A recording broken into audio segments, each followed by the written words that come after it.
Yawi na sasa yamekuwa kilele cha siku ya mwanamke duniani. Ndiyo leo jijini Arusha. Tazama, niko na wageni hawa wamekuja jijini Arusha kutalii. Sasa ngoja tuwaulize, na walikuwa stejini pale kucheza nyimbo nzuri zinazomsifia Mheshimiwa Daktari Samia Suluhu Hassan. Hello. Hello. How are you? I'm really good today. What's your name? Jonas. You are from where? From Germany. Oh my God. Germany up to Tanzania.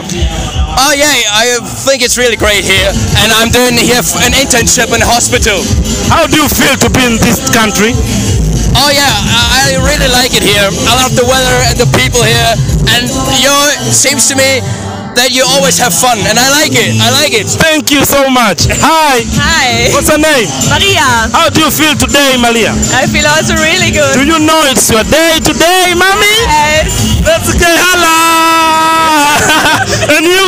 I'm feeling great as well. Yule. Do you know our president? Yes. Mention her name.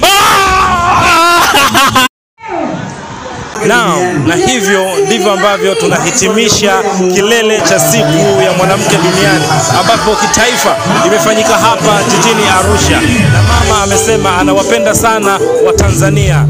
Mungu awabariki. And this is Arusha, na hii ni Street na Samia. Hala. Usicheze na mama, usicheze na mama we.